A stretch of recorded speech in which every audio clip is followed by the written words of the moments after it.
confers like an economic advantage, even if we're behind in sort of in a science sense. Okay, which is fine. This is also what you get when you get an explosion in the private sector. You basically are distributing risks in different ways, right? Which makes sense. All of that good. But so what I would say is that the next hurdle to really overcome is about making net electricity.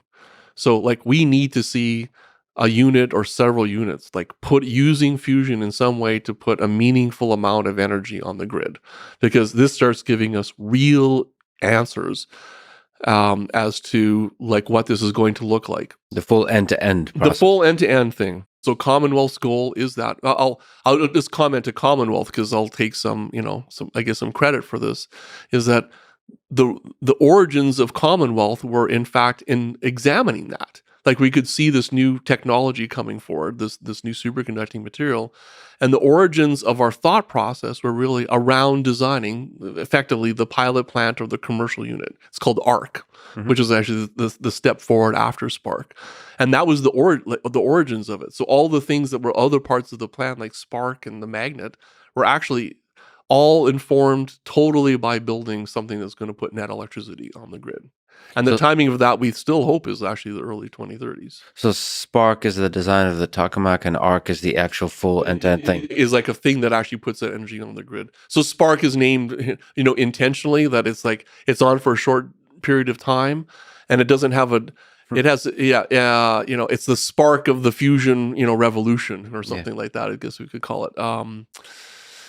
So those are sort of the programmatic challenges of doing that. And it's interesting. You talked about SpaceX. So what has evolved even in the last year or so was, in fact, in March of 2022, the White House announced that it was going to start a program that kind of looks like a SpaceX analogy, that namely, wow, we've got these things in the private sector. We should leverage the private sector and the advantages of what they obtain, but also with the things like this is going to be hard and it's going to take quite a bit of financing.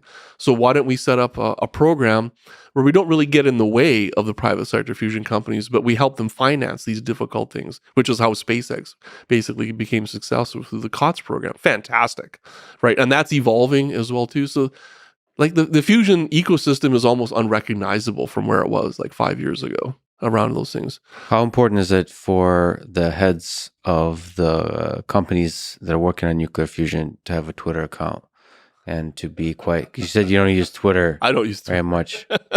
I mean, there is some element to, and I don't think this should be discounted. Whatever you think about figures like Jeff Bezos with Blue Origin or Elon Musk with SpaceX, there is a science communication, to put it in nice terms, that's kind of required to really educate the public and get everybody excited and sell the sexiness of it.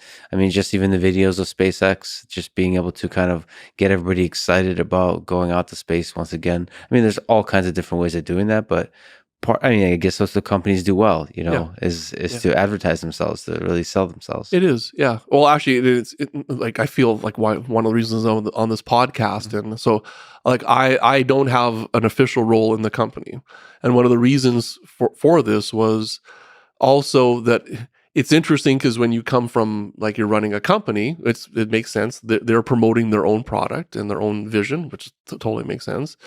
But there's also a very important role for academics who have knowledge about what's going on, but are sufficiently distant from it that they're not fully only self-motivated just by their own, projects or so forth. And for me, this is, I mean, we see particularly the problems of the distrust in technology, and then honestly in the scientific community as well too.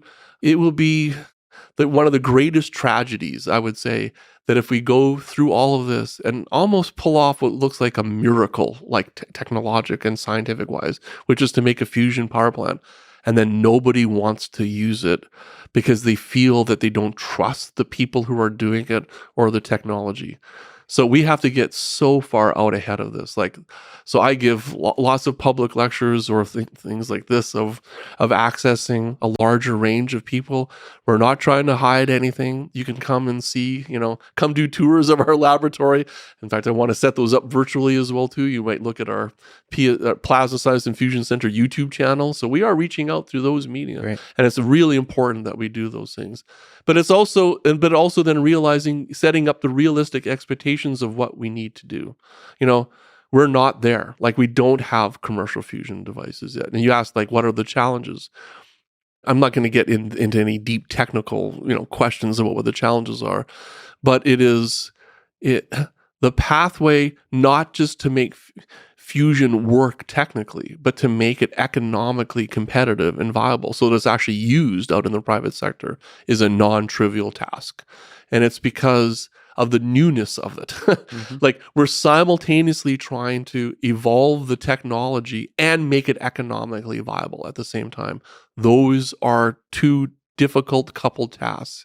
So my own research and my own drive right now is that fantastic Commonwealth Fusion Systems is set up. We have a commercialization unit of that particular kind, which is going to drive forward a tokamak. In fact, I was just there's discussions, or there's dialogues going on around the world with other kinds of ones, like stellarators, and which prefer different kinds of challenges and economic advantages.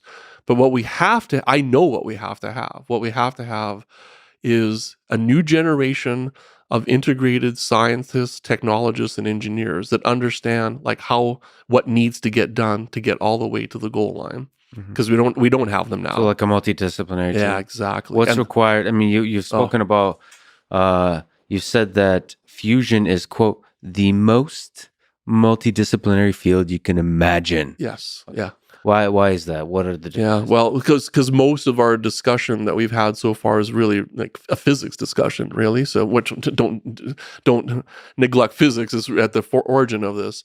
But already we touched on plasma physics and nuclear physics, mm-hmm. which are basically two, somewhat overlap but independent disciplines. Then when it comes to the engineering, it's almost everything. So why is this? Well, let's build an electromagnet together. Okay, what is this going to take? It's going to take it's basically electrical engineering, so you understand how it goes together, what happens. Computational engineering to model this very complex integrated thing. Materials engineering, because you're pushing materials to their limit with respect to stress and so forth. It takes cryogenic engineering, which is sort of a subdiscipline, but cooling things to extremely low temperatures. There's probably some kind of chemistry thing in there too. Well, actually, yeah, which tends to show up in the materials, and that's just one of the subcomponents of it. Like, almost everything gets hit in this, right? So you're also in a very integrated environment, because in the end, all these things, while you isolate them from each other in a physics sense, in an engineering sense, they all have to work like seamlessly